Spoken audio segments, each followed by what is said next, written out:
हमना का भोजन कैला के कोनो मतलब ना बा। हम खैली ई खैलो आप लोग खैली कोनो मतलब ना। जौले यहाँ का ना खैली ए भोजन में जब सुपन भगत का खानदान आवेला आ जब ये लोग खाला तब जाके ई जग पूरा होला। कुछ जीवन होला उ पाप ना होला। जानबूझ के पाप कर जाके वही कुंभ में धोव धोआई ना जीवन लिखल बा उ होई। ए भैया लोग कहलन कर्म प्रधान विश्व करी राखा जो जस करनी तस फल चाखा। तो जीवन करबा उपैबा तो धोला से धोआई ना धोआई। अच्छा के तना अधिका बाकी कोई की अपन पाप हमके दो। अच्छा ये कहे गो खलिहर जाके आ कहतड़ों से कि डुबकी लगवा लो 50 रुपया दो। 10 रुपया 20 रुपया 50 रुपया आदमी देता कहता हमरे नाम से डुबकी लगाओ। खैर जैसन करनी वैसन 144 साल बाद कुंभ मंथन भइल और कुंभ मंथन से 4 रतन निकलल। पूछो इनसे बता दी। भुअर की आंख वाली ममता कुलकर्णी जौन गांजा बेचती रहे औरी आईटीआई बाबत प्यार में पागल हो गइल उ त लकड़ा लेके भर में घूमत हवे। इनके कोई दिना से हमने कहत नहीं जा कि आईटीआई बाबा उ ना हूं।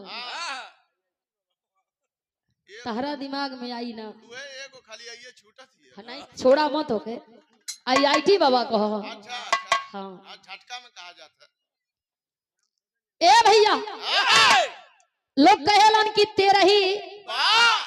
13 दिन पर होला 16 दिन पर बरही 12 दिन पर बरही का एगो अलगे खुशी होला। और 13 जीवना का भोज कइल जाला सबके बुलावल जाला खियावल जाला 5 मिनट का मौन धारण कइल जाला। आत्मा जो नहीं खे वो आत्मा की शांति मिले। लोग कहेला कि स्वर्ग में स्थान मिले।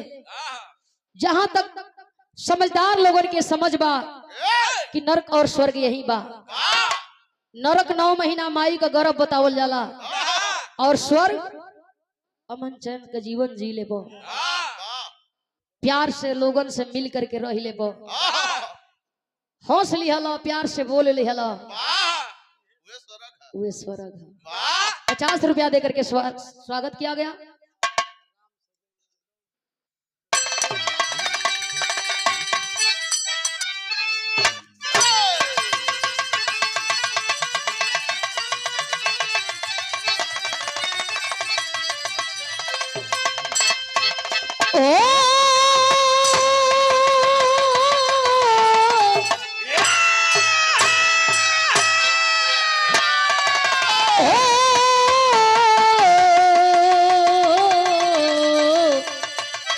भोले बाबा जोगिया होरा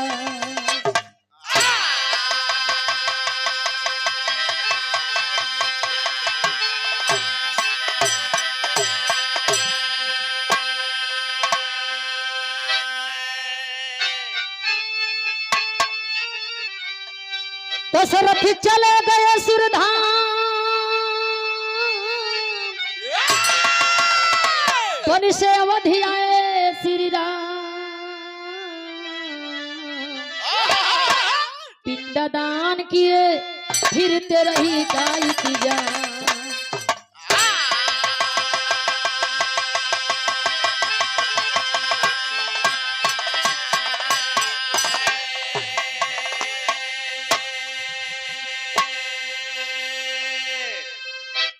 ₹100 गया जी में अपने पुरखन के बैठावे। हम कहिला हमारी से आपसे बढ़िया तो गया सुर रहल राक्षस रहल बाकी फिर भी इंसान के प्रति बड़ा ओकर लगाव रहल। गयासुर नाम का राक्षस पैदा भइल और पैदा होते ही लोगन के कल्याण के बारे में सोचे लागल। भगवान का भक्ति कैला भगवान के प्रसन्न कैला। अइलन भगवान जी वरदान मंगलस भगवान कहे का चाही। गयासुर भगवान से वरदान में यह मंगलस की हमके वरदान दो, कौनो दुखियारी हमारी आगे आवे, हमरे सामने आवे, या हमके छू दे, या हमार परछाई होके लाग जाओ तो ओकर दुख बीमारी दूर हो जाए। वरदान तो पा गई गयासुर हो भैया, दुनिया के लोग जाए गयासुर के खाली छुए, बीमारी से मुक्त हो जाओ, 1 रुपया ना लागे। भगवान परेशान, देवी देवता परेशान, ब्रह्मा का विधान में जवन लिखल बा, ब्रह्मा जी परेशान, ब्रह्मलोक हिले लागल। यानी लोगन का भीड़ जवन बा, लोगन का संख्या जवन बा बढ़े लागल।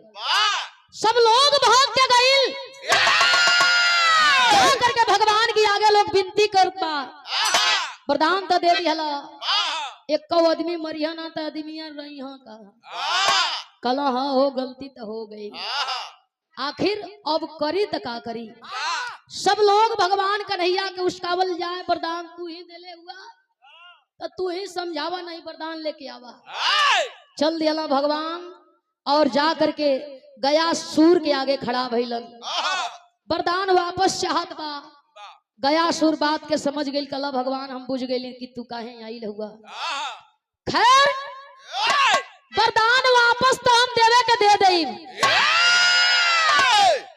तुहरे इच्छा अनुसार हमार मौत भी हुई, हम मरे कभी तैयार है, लेकिन मुआला से पहले एक और ख्वाहिश हमार रही जोने के पूरा करे के हुई। काहे कि जेके फांसी दिहल जाला ओकर इच्छा आखिरी पूछल जाला, जेके मौत दिहल जाला ओकर आखिरी इच्छा पूछ करके लोग मौत देला। गयासुर से भगवान सवाल कइलन, आखिरी इच्छा का हो बतावो, तोहार मौत सुनिश्चित हो। गयासुर हंसे लगल, कहला कि हम मर जाई, बेकर दुख नहीं थे, लेकिन मुअला के बाद जे मरल रही वो हमरा कहनाई और ओकर आत्मा के शांति मिली। हमरे कहना के लोग बैठिहन, उनके यही स्थान मिली, इहे हमके वरदान दे दा।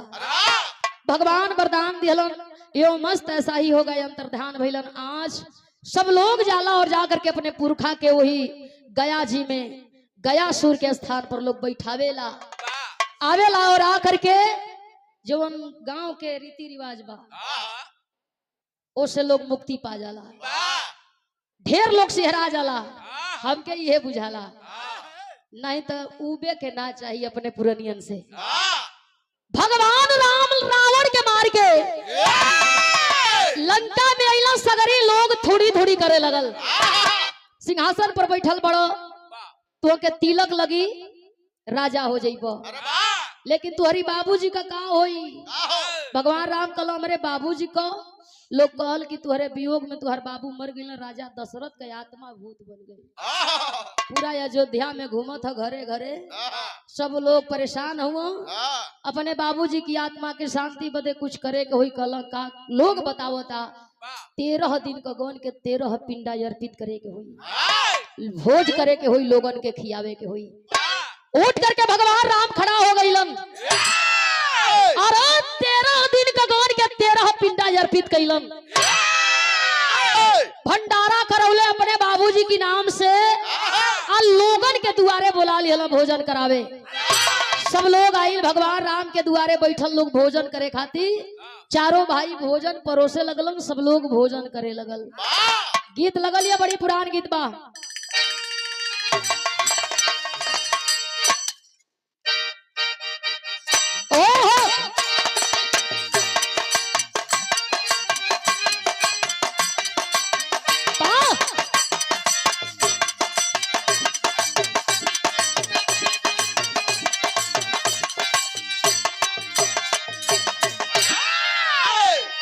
कोनो भौजाई और ननद के बीच के बात बा।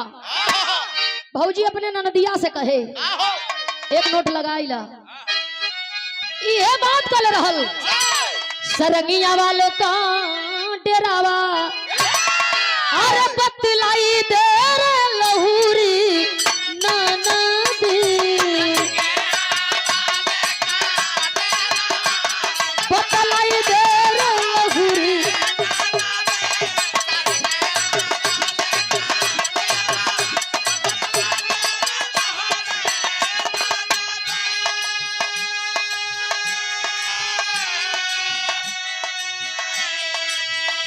देखे नेवता भवानवा, देखे नेवता भवानवा, तब भोजनवा दिहले हो रघुबरी। अरे भोजनवा दिहले ओहो।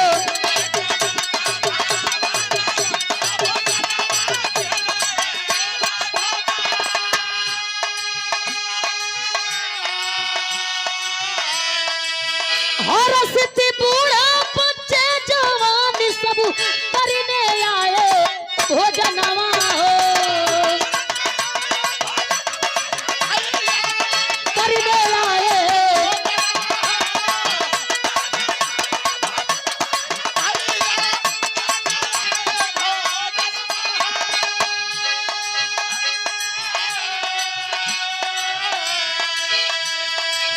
उसी समय शिव रूप बदली के बैठल मारी के असनवा हो, बैठल मारी के ओहो।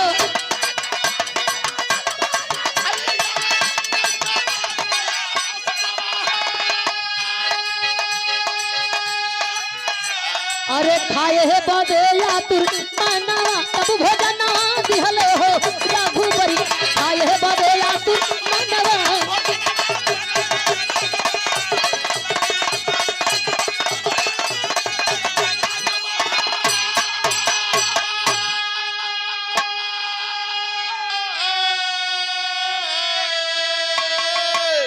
चारों भाई अपने दुआरे बुला करके सबके भोजन करावे लगला। जैसे हमारे अजीत भैया आज अपने द्वारे पर सबके बुला करके भोजन करा रहल हुन की माई की आत्मा के शांति मिल जाई।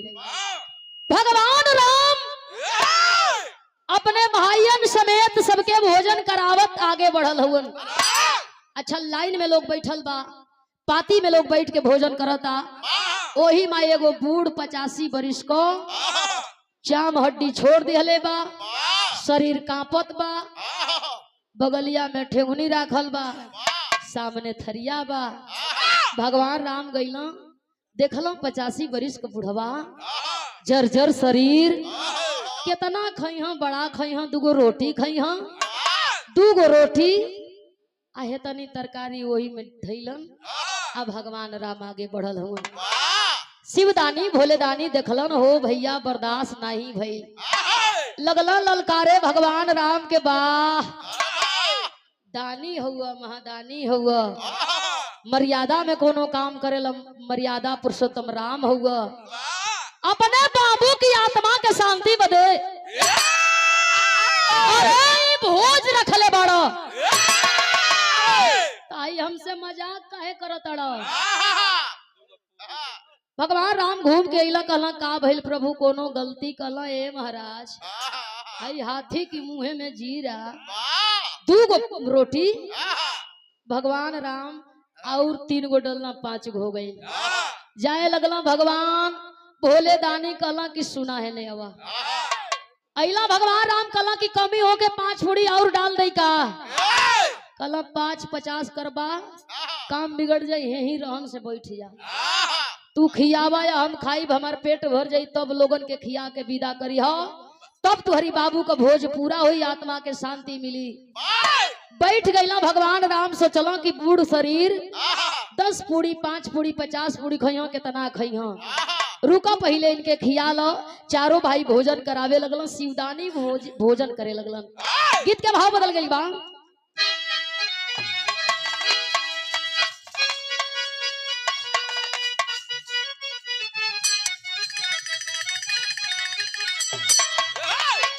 रामदेव गुरु जी के जवानी में गीत गवाई रहल कैसे। और सुन कैला रजऊ, और सुन कैला राजऊ, कचौड़ी गली सुन कैला रजऊ, वही मिर्जापुर के कैला गुलाजारी, ओ कचौड़ी गली सुन कैला रजऊ।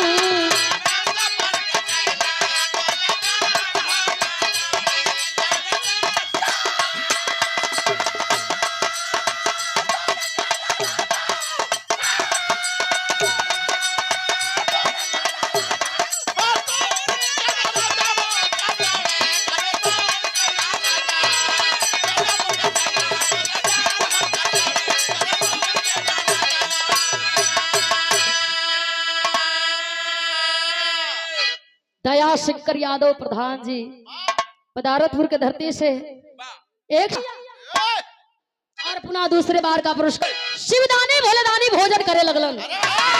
चारों भाई भोजन करावत हुन, परेशान चारों भाई हुन काहे अरे आई गईला बूढ़ऊ, अरे आई गईला बूढ़ऊ की धन्य भाग आई गईला बूढ़ऊ। देख लीला राम हर साई हो धन्य भाग आई गईला बूढ़ऊ।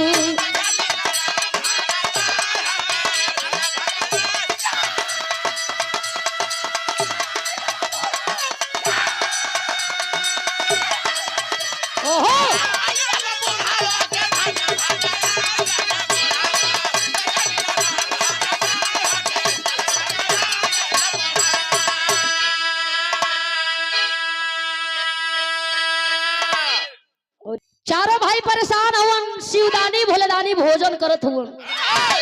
इतना न खैला हो भैया, है जितना लोग भैया दादा चाचा बैठल बा सबकी बदे भोजन बनल हुई। हमरे अजीत भैया गनले हुई कि 100 लोग गई हन। अच्छा 1000 लोगन का भोजन एगो आदमी खा जा तो परेशानी तो हुई। बैठल बैठल शिवदानी सबका भोजन में अकेले खा गई।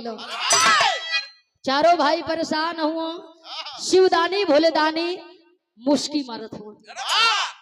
भगवान राम बात समझ नहीं पावत हुआ, ध्यान लगौलन। आज जब ध्यान लगौल तो देखत हुआ भोजन करते शिवजी अरे बिगाड़नी लागे बात हो, झंखे परोसे वाला थाली सब परात हो।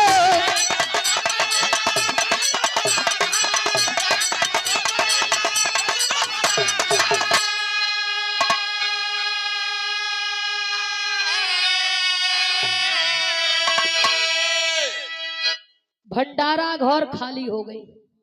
ध्यान लगौलो भगवान राम देखल त्रिलोकीनाथ भोलेदानी शिवदानी बैठल वन भोजन करे हो भैया। भगवान राम आके हाथ जोड़ल कल दोहाई सरकार इज्जत चल जाई, अयोध्या का पानी लुटा जाई, बाबू की आत्मा के शांति बदे ई भोज रखली। सब लोग तवाई लगन बहिन कोई भोजन ना कैले बा। शिवदानी कलन की सबको हम ठीका नहीं खिले खाए आई लई खियाव हमार पेट भरी, जब हम चल जाई तब सबके खियाई है। गईलो भगवान राम घर में देखत हुन कुछ नहीं खे। जेवन खाना बनावे वाला भंडारी हूँ उ जाके अकोरा बैठल हूँ, मने मने भुसनाथ हो से कहो एगो आदमी है 1000 का भोजन खा गई। सुरका मार के खा था। भगवान राम हाथ जोड़लन, भोजन बने। भंडारा घर का भंडारी कला की दुहाई सरकार, हिसाब किताब हमने के जतनी होला करो, घर दुआर देखल जा, जिंदगी रही बड़ा सट्टा मिली, अब ना बनावल जाई। भगवान राम कल तू लोग चल जीवा हमारी जतिये धुआ जाई, 1 मिनट कैसो इनके भूलवावा। भंडारा घर का भंडारी गईलो, कराही चढ़ौलो, कराही गरम वही में ले जाए के बल्टी का पानी डाले, छन छन छन छन करे। बैठल शिवदानी हंसत हुआ, जानत हम के भी छोला चढ़ल है। शिवदानी भोलेदानी बात के पूछत हुआ। भगवान राम कहाँ गईलो? वही माई पार्वती की यहाँ भाग करके गईलन। भगवान राम हाथ जोड़लन और माई पार्वती से कहे लगलन। गीत के भाव बदल गई।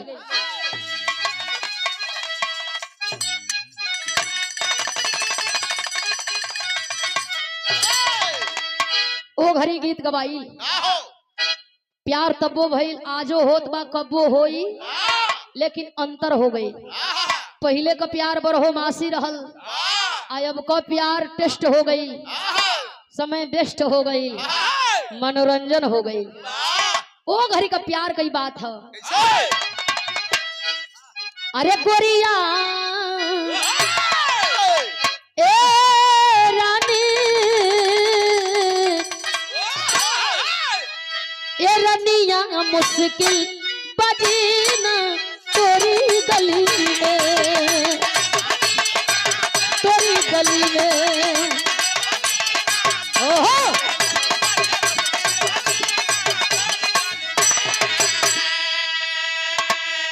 और तोरी गली मेरे मजा बरहो महीना। अरे तोरी गली में भाव लिखल गई। हाथ जोड़लो हाँ भगवान राम माई पार्वती से कहे लगलन ए देवी जवन मरद केहू से ना मानलू अपने मेहरारू से मानल। पार्वती जी कहली का रउआ कहतनी कहलो शिवदानी हमारी इज्जत लेवे पर उतारू हम सगरी खनवे खा गईलो जल्दी चलो हे देवी।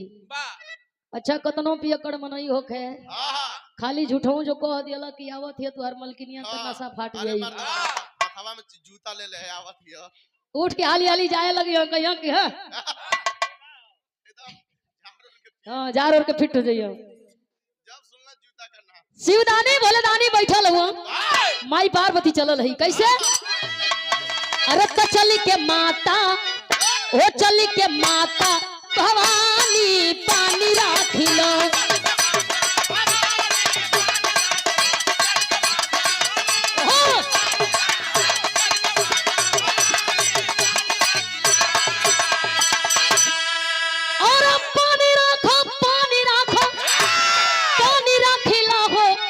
नहीं माने घड़ी दानी पानी राखिला। चलो या चल के अयोध्या का पानी बचावा माई पार्वती चल दिहली हो भैया। आगे आगे भगवान राम पीछे पीछे माई पार्वती कहाँ अली वही अयोध्या में भंडारा घर में जाके माई पार्वती रूप चेंज कई। पार्वती से कौन रूप धारण कैली कौन हो अन्नपूर्णा रूप। अन्नपूर्णा रूप धारण कैली माई पार्वती लगली भोजन बनावे। आज मोहक नाक में गई भगवान भोलेदानी ताकत हो ई पाथर पवाली महक कैसे यहाँ भंडारा तो बदल गई। भोजन बना के भगवान राम की हाथे में थाली बुझाइल बा रख दियली। ले जा के वही महाराज की आगे रख दो।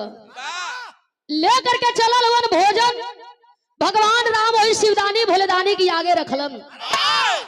उठा के कवर भोलेदानी मुंह में डल्लो हो भैया। 5 मिनट की बात बोलवा ले भैया 5 मिनट हाथ जोड़ती 5 मिनट। शिवदानी भोलेदानी भोजन कैलन पेट भर गई। खैला कितना हो एक ही कवर एक कवर खैला ढेकार मार के खड़ा भइला। हाथ में त्रिशूल डमरू लगल तड़तड़ डमरू बजावे। सब लोग परेशान बा असली रूप देख के। अब के भोजन करे जाता बड़े बड़े जटा फहरा गई। हाथ में त्रिशूल डमरू विकराल रूप शिवदानी की आगे लोग हाथ जोड़ ले बा। दोहाई सरकार अच्छा तो तब्बे से तू ही कूटत रहा। भोलेदानी पहुंचल हुवन वही भंडारा घर की ओर। आज जब गईला माई पार्वती के देखलन हाथ जोड़ के माई पार्वती खड़ा भइली। भोलेदानी शिवदानी कहलक का हो देवी बनल बनावल खेलवे बिगाड़ दिहलू। माई पार्वती कहली रहन से चल चला वही कैलाश पर्वत पर आइल बड़ा दूसरा का इज्जत बिगाड़े अपने इज्जती के बारे में सोच ली है। शिवदानी कलाई धैलो चलो काहे घसियात हो चलो पकड़ के माई पार्वती के लेके चलल चाहत होन भोलेदानी। भगवान राम हाथ जोड़लन विदाई करत होन। आखिरी भाव कैसे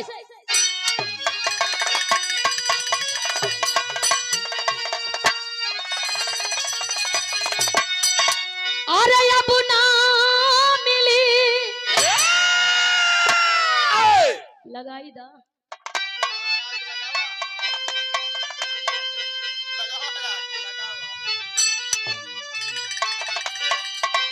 पंधारी दादा गौलन भैया प्रमोद भैया पंधारी दादा गौले रहला। बेचर गुरु गौलन रामदेव गुरु स्वर्गीय बुल्लू गुरु गौलन स्वर्गीय परशुराम गुरु अब स्वर्गीय श्याम देव प्रजापति गुरु नाम तली आई। कर्म के हिसाब से कीर्ति गवाले गवाई लाल कैसे अरे अब ना मिली ए भैया अब ना मिली ए पंचो अब ना मिली अरे नेनुआ का तरकारी अब ना मिली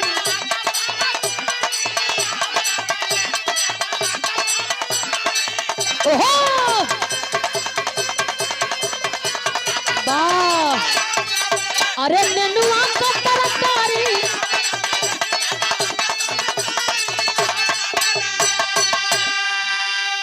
एक लाइन और गवाला और का ना मिली अरे अब ना मिली ए भैया अब ना मिली ए बाबू कब ना मिली तमुअल बाप मातारी कब ना मिली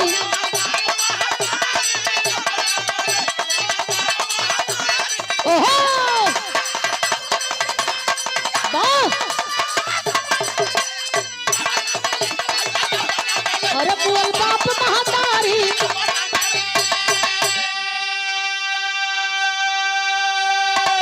माई बाप ना मिली हम भाई मिली बहन मिली मेहरारू मिली लड़का भी मिली लेकिन माई अब ना मिली विदाई करत हन भगवान राम और शेष 2 मिनट हमार बात बा कैसे अरे माता महारानी अपने शिव के मनाए जा आए ही अवधि नगरिया तब भोजन बनाए जा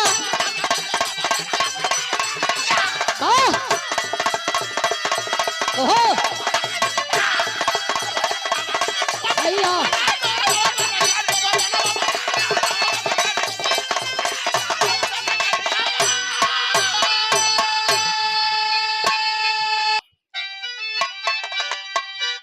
सब लोग भोजन करत बा कैसे बन के अन्नपूर्णा सती भोजन बनवली और तृप्त हुए खाया शिव मर्यादा बचवली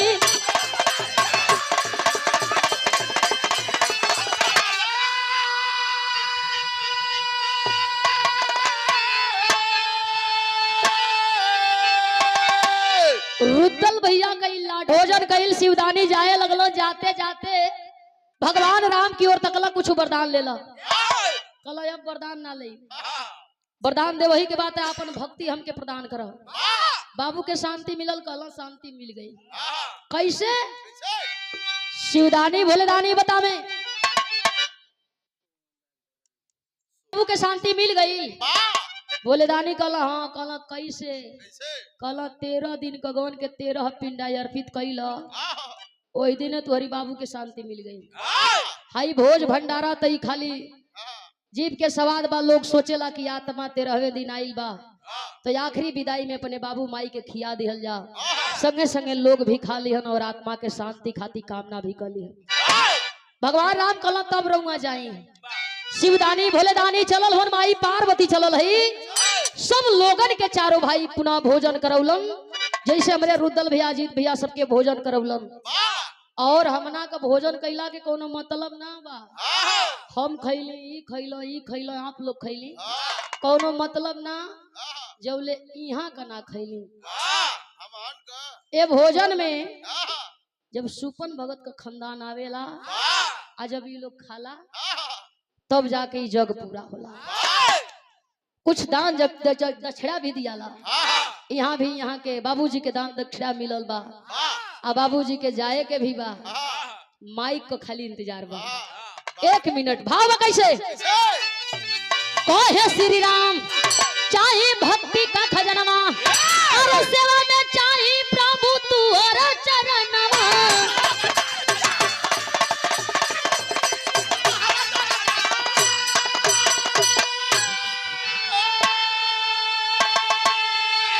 अपने सेवक की परिदाया बूंद बरसाया जा यही अवधि नगरिया तब भोजनवा बनाए जा वाह ओहो सैया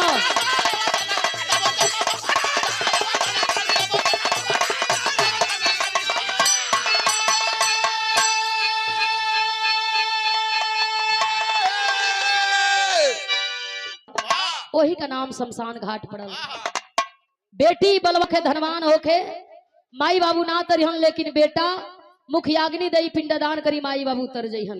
भाव बा कैसे? गुरु गणेश राम लाल गुणकारी, अरे राम कवि चंद्रिका के सींचे फूलवारी।